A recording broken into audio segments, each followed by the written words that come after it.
ہمیں یہ حکم دیا گیا ہے کہ ہم اللہ سے جب بھی مانگیں دنیا اور آخرت کی بھلائی مانگیں۔ ہمارے ہاں چونکہ ایک بڑا طبقہ ایسا ہوتا ہے الا ماشاء اللہ جس کو دنیاوی ضروریات پوری طرح گھیر لیتی ہیں اور دنیا داری کے مسائل ذہن پر دل پر پوری طرح حاوی ہو جاتے ہیں۔ ہر وقت تصور یہی رہتا ہے کہ کسی طریقے سے میری دنیا داری مضبوط ہو جائے، میری دنیا داری مکمل ہو جائے، میرے روزمرہ کے کام پختہ ہو جائیں۔ اس کا لازمی نتیجہ یہ نکلتا ہے کہ انسان دینی کاموں کو بھی معاذ اللہ دنیا کے لیے کرنا شروع کر دیتا ہے۔ کعبۃ اللہ میں جا کر بھی، بیت اللہ شریف کا طواف کر کے بھی، حجر اسود کے بوسے کے بعد بھی، مقام ابراہیم پر نفل پڑھنے کے بعد بھی، حتیٰ کہ نبی اکرم صلی اللہ علیہ وسلم کی بارگاہ عالی مرتبت کی حاضری کے دوران بھی الا ماشاء اللہ لوگ دنیا ہی مانگتے رہتے ہیں۔ میرا فلانا کام ہو جائے، میرے بچوں کے معاملات سنور جائیں، فلاں کا مستقبل بہتر ہو جائے۔ دنیا کی خیر اللہ سے مانگنا برا نہیں، لیکن صرف دنیا ہی مانگنا اور اپنی آخرت کو فراموش کر دینا۔ اللہ فرماتے ہیں وَالْآخِرَةُ خَيْرٌ وَأَبْقَىٰ، آخرت تمہارے لیے بہتر بھی ہے اور ہمیشہ باقی رہنے والی بھی ہے۔ قرآن مجید نے سورہ بقرہ کے اندر قریش مکہ کی اس عادت کا ذکر کیا ہے۔ فرمایا جب وہ حج کرتے تو ان کا طریقہ یہ تھا کہ وَمِنَ النَّاسِ مَن يَقُولُ رَبَّنَا آتِنَا فِي الدُّنْيَا، ان میں سے کچھ لوگ یہ کہا کرتے تھے کہ یا اللہ ہمیں دنیا عطا کر دے، ہمیں دنیا دے دے۔ رب فرماتا ہے وَمَا لَهُ فِي الْآخِرَةِ مِنْ خَلَاقٍ، ان لوگوں کا آخرت میں کوئی حصہ نہیں۔ مانگی بھی ہے تو صرف دنیا، حج کر کے بھی دنیا، اللہ کے گھر جا کے بھی دنیا، شیخ کا بیعت ہو کے بھی دنیا، دینی محفل سے مراد بھی یہ، دینی اجتماعات کر کے بھی، دینی مدارس قائم کر کے بھی، خانقاہ کا مسجد کا ماحول بنا کے بھی، اس سے بھی مطالبہ فقط دنیا کا۔ ان کفار کی اس عادت کو ذکر کر کے ہمیں سمجھایا گیا کہ جو فقط دنیا مانگتا ہے اس کا آخرت میں کوئی حصہ، اور فرمایا کچھ لوگ ایسے ہیں وَمِنْهُمْ مَنْ يَقُولُ رَبَّنَا آتِنَا فِي الدُّنْيَا حَسَنَةً، اچھا انہوں نے دنیا بھی مانگی تو صرف دنیا مانگی، حسنہ نہیں مانگی۔ اور یہاں فرمایا کچھ لوگ ایسے ہیں جو رب سے کہتے ہیں یا اللہ ہمیں دنیا میں بھی بھلائی عطا فرما، دنیا بھی دے تو حسنہ دینا، وہ دنیا دینا جو ہمارے دین کو تقویت دے، وہ دنیا دینا جو ہمارے اعمال حسنہ کو مضبوط کرے، دینی معاملات کو تقویت دے، دنیا بھی وہی عطا فرما۔ اور ساتھ کہتے ہیں وَفِي الْآخِرَةِ حَسَنَةً، یا اللہ ہمیں آخرت میں بھی بھلائی ہی عطا فرما، وَقِنَا عَذَابَ النَّارِ، اور ہمیں دوزخ کے عذاب سے بچا، اولئک لہم نصیب مما کسبوا، فرمایا ایسوں کو ان کی کمائی ہی ملے گی، جو انہوں نے کیا ہے وہ خوش نصیبی انہیں ضرور میسر آئے گی، چونکہ دنیا بھی مانگ رہے ہیں، آخرت بھی مانگ رہے ہیں۔ ہمیشہ کوئی بھی کام کریں کسی قسم کا بھی، اس میں یہ دیکھیں کہ کیا اس میں میرے لیے کوئی ذخیرہ آخرت بنے گا، کیا یہ کام میری قبر میں، حشر میں، قیامت میں میرے لیے کوئی فائدہ مند ہوگا۔ میں بڑے درد سے عرض کرتا ہوں بعض لوگ دینی کام کرتے ہیں اور ان سے جب سوالات کیے جاتے ہیں تو وہ بعض اوقات تکلیف دہ معاملہ ہو جاتا ہے کہ اس دینی کام کے پیچھے بھی وہ والا خلوص نہیں جو ایک مسلمان کا رب و رسول کے ساتھ ہونا چاہیے، اس دینی کام کے پیچھے بھی کچھ دنیاوی مقاصد موجود ہیں۔ تو اگر بڑی پگڑی اور بڑے جبے کے پیچھے بھی ایک دنیا دار چھپا ہوا ہو، لوگوں کو تو دھوکہ دیا جا سکتا ہے، رب و رسول کو تو نہیں نہ دیا جا سکتا۔ وہاں تو دلوں کا خلوص ہی پہنچتا ہے، وہاں تو نیتوں کا حسن ہی پہنچتا ہے۔ تو اللہ تبارک و تعالیٰ سے جب بھی سوال کیا جائے دنیا اور آخرت کی بہتری کا سوال کیا جائے۔ ایک لفظ ہے حدیث پاک میں جس کو عافیت کہتے ہیں، ترمذی شریف میں حضرت سیدنا عباس بن عبد المطلب رضی اللہ تعالیٰ عنہ آپ کی روایت موجود ہے، فرماتے ہیں میں نبی پاک صلی اللہ تعالیٰ علیہ وسلم کی خدمت عالی مرتبت میں حاضر ہوا تو میں نے عرض کی یا رسول اللہ صلی اللہ تعالیٰ علیہ وسلم مجھے ایسی چیز بتائیں جو میں اپنے رب سے مانگوں۔ چیز مانگنی ہوتی ہے نا، بعض اوقات موقع ملتا ہے تو کئی دفعہ انسان امتحان میں آ جاتا ہے، کیا مجھے موقع مل گیا ہے، مجھے کہا گیا کچھ مانگ لو، تو بھلا میں کیا مانگوں۔ حضرت عباس بن عبد المطلب رضی اللہ تعالیٰ عنہ نبی پاک علیہ السلام کے پیارے چچا جان ہیں، عرض گزار ہیں، یا رسول اللہ صلی اللہ علیہ وسلم مجھے بتائیے میں اپنے رب سے مانگوں تو کیا مانگوں؟ تو حضور نے فرمایا رب سے عافیت مانگو۔ کہتے میں کچھ دن رکا، کچھ دنوں کے بعد پھر حاضر بارگاہ ہوا اور عرض کی یا رسول اللہ صلی اللہ تعالیٰ علیہ وسلم مجھے بتائیے میں اپنے مالک سے مانگوں تو کیا مانگوں؟ تو حضور نے پھر فرمایا اللہ سے مانگنا تو عافیت مانگنا۔ بزرگ فرماتے ہیں یہ عافیت کیا ہے؟ عافیت یہ ہے کہ یا اللہ ظاہری پریشانیاں، باطنی پریشانیاں، اے اللہ ظاہر کے میل کچیل بھی دور ہو جائیں، باطن کے بھی دور ہو جائیں، اے اللہ ہر معاملے میں، ہر آزمائش میں، ہر دکھ میں ہمیں تیری پناہ نصیب ہو جائے، یہ عافیت ہے۔ اور صوفیہ کرام فرماتے ہیں عافیت سے بڑی نعمت کوئی نہیں اگر کسی کو میسر آئے تو، عافیت سے بڑا حسن کوئی نہیں اگر کسی شخص کو یہ نصیب ہو جائے۔ اور ایک اللہ والے نے تو ایک اور بڑا خوبصورت ترجمہ یہاں کیا ہے، وہ کہتے ہیں عافیت کا مطلب ہے دل کا قرار، عافیت کا مطلب ہے باطن کا سکون، عافیت کا مطلب ہے انسان کے مزاج کا حوصلہ، ٹھنڈک، بردباری۔ جس بندے کو عافیت نصیب ہو جاتی ہے گویا اللہ اسے سکون کی دولت عطا فرما دیتا ہے، تھوڑے پیسوں میں بھی سکون، بغیر شہرت کے بھی سکون، کوئی بات مان لے تب بھی سکون، کوئی دھتکار دے پھر بھی سکون، لوگوں کی گڈ بک میں ہو پھر بھی سکون، اور اگر لوگ سارے مخالفت میں آ جائیں تو چونکہ اللہ نے عافیت دی ہے پھر بھی سکون۔ اللہ تعالیٰ نے ان لوگوں کو قرار کی دولت، اللہ سے عافیت مانگی جائے، اس میں دنیا کی بھی بھلائی شامل ہے، آخرت کی بھی بھلائی شامل۔ نبی اکرم صلی اللہ تعالیٰ علیہ وسلم توجہ دلاتے کہ اللہ سے تم عافیت مانگو، ہمارا نہ جی، کیونکہ سب سے بڑا مسئلہ روحانی تربیت کا ہے۔ ہمارے ہاں باتیں ڈھیر سارے لوگوں کو آتی ہیں اور بہت زیادہ آتی ہیں، منصوبہ بندی کرنا، پلاننگ کرنا، اپنے معاملات کو خود سے کیسے لے کے چلنا ہے، کیسے ٹھیک کرنا ہے، اپنے حق میں دنیا کو کس طرح قائل کرنا ہے، یہ ڈھیر سارے لوگوں کو آتا ہے، اور اپنے حق میں دلائل کس طرح قائم کرنے ہیں، اس میں بہت سارے لوگ خود کفیل ہوتے ہیں، انہیں کسی سے مشاورت کی بھی ضرورت نہیں ہوتی۔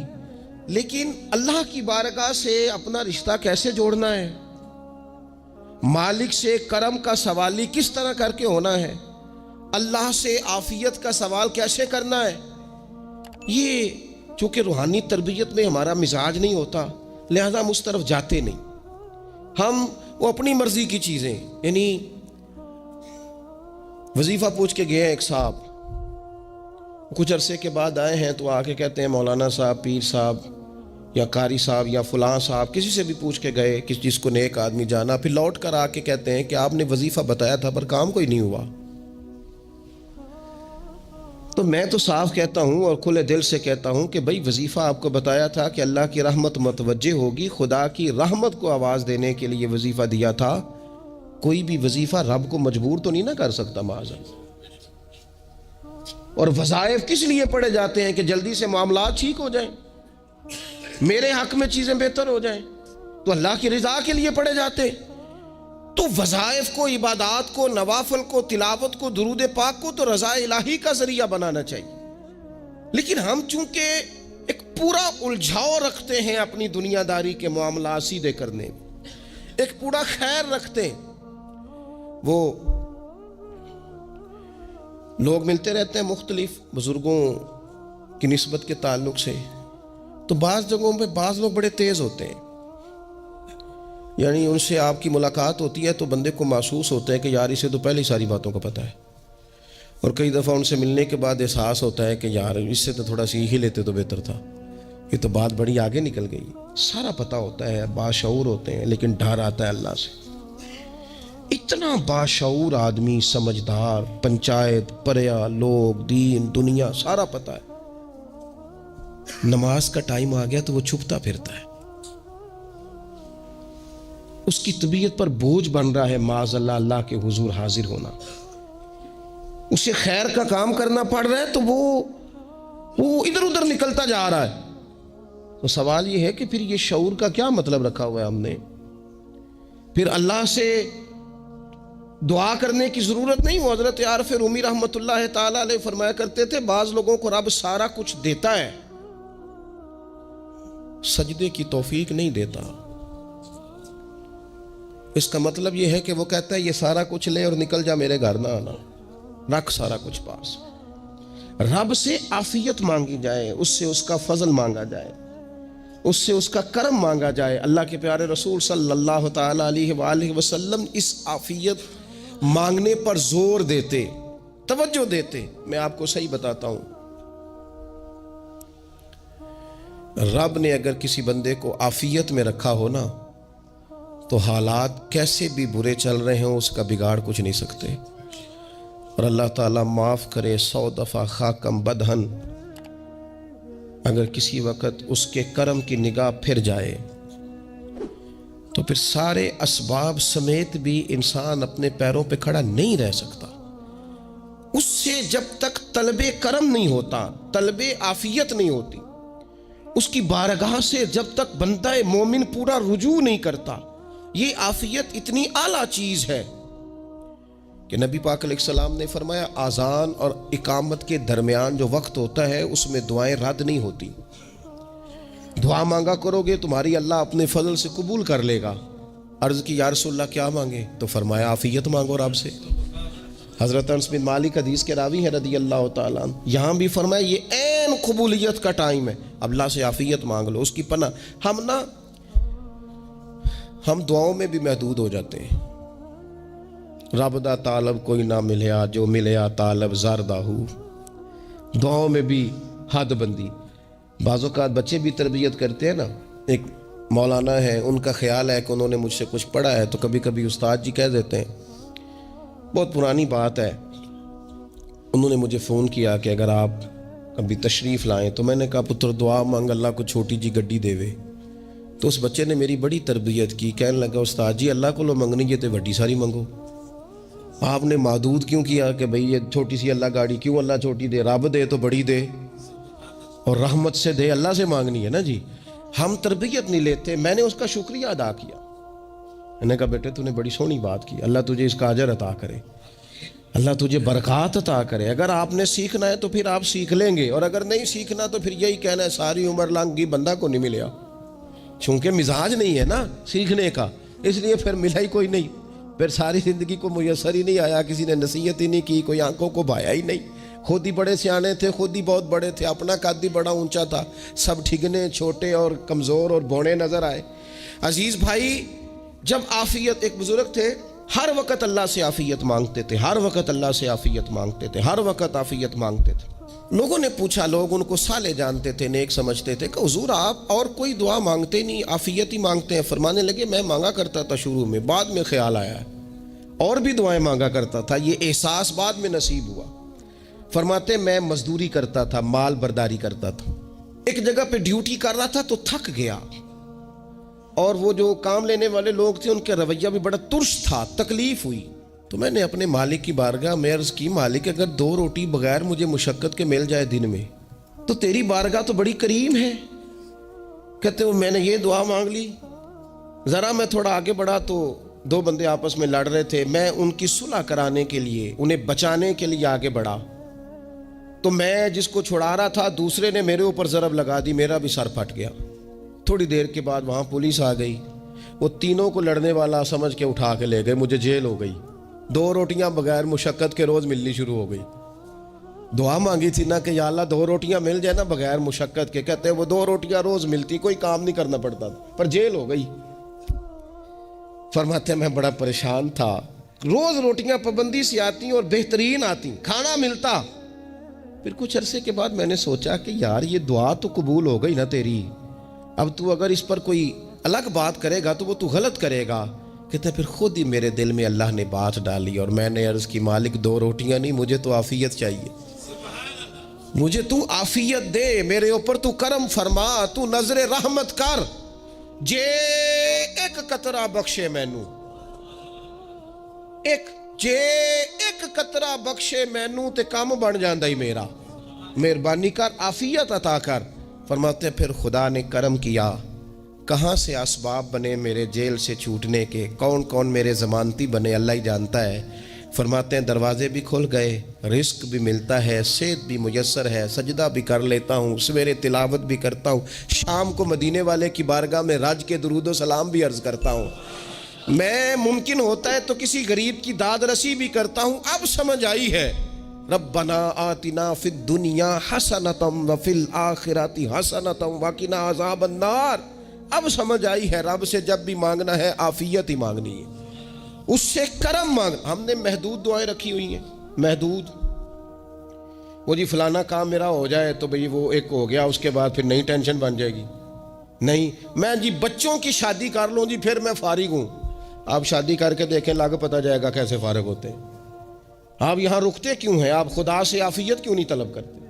اس کی بارگاہ سے وہ کیوں نہیں مانگتے کہ جو ایک قطرہ ملے تو دنیا اور آخرت کے سارے کام ہو جائے؟ اس سے اس کی رحمت کا سوال کرے، اس سے اس کے کرم کا سوال کرے۔ اللہ کی بارگاہ میں بھی حاضر ہونا اور جچی تلی اور جناب ناپ تول کر اور محدود چیزوں کا سوال کرنا، مالک سے مانگیں، اور وہ جب دیتا ہے تو دیتا بھی بے حساب ہی ہے۔ وہ جب عطا کرتا ہے تو کرم کے دروازے کھول کے عطا کرتا ہے، ورنہ تو ایک الجھن سے انسان نکلتا ہے دوسری میں الجھ جاتا ہے، ایک گتھی کو سلجھاتا ہے۔ پھر اقبال رو پڑے تھے، کہنے لگے میں عقل کی گتھیاں سلجھا چکا ہوں، یا رب مجھے صاحب جنوں کر دے۔ اللہ یہ بڑا میں نے ہیر پھیر دیکھ لیا، مجھے دیوانہ بنا، اب مجھے جنون ہو، اب میں کسی کے لیے رویا کروں، اب میں کسی کی یاد میں تڑپا کروں، اب میں رات کسی کے لیے میری آنکھیں بیدار رہیں۔ یہ بڑی ہو گئی دنیا داری، عقل کی گتھی حالانکہ نہیں سلجھتی، پر اقبال کہتے ہیں عقل کی گتھیاں سلجھا چکا ہوں، یا رب مجھے صاحب جنوں کر دے۔ اور پھر کہنے لگے بجھی عشق کی آگ اندھیر ہے، اب یہ مسلمان نہیں یہ خاک کا ڈھیر ہے، تو مٹی بن کے رہ گیا۔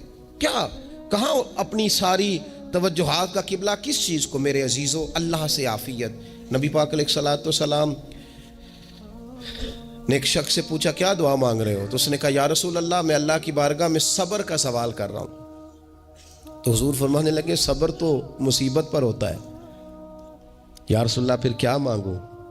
آپ ان جملوں اور لفظوں کی گہرائی کو سمجھیں، صبر کے لیے تو پہلے مصیبت آئے گی پھر صبر آئے گا۔ تو یا رسول اللہ کیا مانگوں؟ فرمایا تو رب سے عافیت مانگ۔ مانا کیا ہے؟ مصیبت آئے کیوں؟ اللہ تجھے اپنی حفاظت کے حصار میں لے لے، وہ وقت ہی کیوں آئے کہ جب تیری طبیعت الجھ جائے، جب تو پریشان ہو جائے، جب تو تو اللہ سے عافیت مانگنا۔ جب تو عافیت مانگے گا تو اگر کبھی مشکل آئے گی بھی نا تو خدا پھر اپنے فضل سے مشکل سے نکلنے میں رستہ بھی بڑی جلدی عطا فرمائے گا اور تیرے اوپر فضل فرمائے گا۔ اگر عافیت، یہ جو ہم نبی پاک کی امت ہے نا، تو یہ ہمارے گرد اللہ کے فضل اور اس کی رحمت کا حصار ہے، یہ حصار ہے ہمارے گرد۔ وہ درویش نے کہا تھا نا کہ کروں شکر کتنا اور کروں فخر کتنا کہ تیرے کرم نے مجھے فائز المرام کیا، دیکھو بنا کے سید عالم کا امتی مجھ کو گناہ سے پہلے ہی بخشش کا انتظام کیا۔ ابھی میں نے غلطی کی نہیں لیکن مجھے حضور کا غلام بنا دیا، بخشش کا بندوبست پہلے ہو گیا۔ اپنے مالک سے بیمار بھی اس سے عافیت مانگے، مقروض بھی اس سے عافیت مانگے، بے اولاد بھی اس سے عافیت ہی مانگے، صاحب اولاد بھی اس سے عافیت ہی مانگے، جو دولت کے حصول کے رزق حلال کے خواہش مند ہیں وہ بھی اس سے عافیت مانگے، اور جن کی جھولی اس نے بھر دی ہے وہ بھی اپنے رب سے عافیت ہی مانگے۔ مالک سے جب سوال کرے، ایک بزرگ تھے انہوں نے تو اپنی انگوٹھی میں لکھوا لیا تھا کہ یا اللہ مجھے عافیت عطا فرما، مگر جب بھی دیکھتا ہوں یاد آ جاتا ہے کہ اللہ سے عافیت مانگنی۔ اپنے مالک کی بارگاہ کے اندر دیکھو، میں نے دیکھا ہے وہ کسی نے کہا تھا کہ تیری خواہش ہے کہ وہ تیری آرزو کرے پوری، اور میری خواہش ہے کہ تیری آرزو بدل جائے۔ کچھ لوگ ایسی خواہشات بھی لے کے آتے ہیں کہ جو پوری نہ ہو تو بہتر ہوتا ہے، اس لیے آپ کو پتہ ہے موت مانگنا جائز نہیں دین میں۔ مصائب سے گھبرا کر، مشکلات سے گھبرا کر، زندگی کے مد و جزر سے پریشان ہو کر موت کا سوال کرنا جائز نہیں۔ کس طرح جائز ہے؟ ان لفظوں کے ساتھ دعا کر سکتا ہے کہ یا اللہ جب تک میری زندگی بہتر ہے مجھے زندہ رکھ، اور جب میرا دنیا سے جانا بہتر ہے پھر تو مجھے اپنی بارگاہ میں بلا لے۔ یہ بھی کیا ہے؟ یہ بھی عافیت کا سوال ہی ہے کہ یا اللہ رکھ بھی تب تک جب تک رہنا بہتر ہے۔ نبی پاک نے بھی ارذل العمر ہونے سے پناہ مانگی۔ ہمارا یہ مزاج بن گیا ہے کہ ہم اپنے حق میں ایسی چیزوں کا سوال کر رہے ہوتے ہیں جو کئی دفعہ ہمیں مل جائیں تو ہمارا نقصان کریں۔ قرآن حکیم ایک جگہ پہ اللہ کریم نے فرمایا ہے کہ اگر سب لوگوں کو مال دے دوں تو بغاوت کریں، فساد ہو جائے۔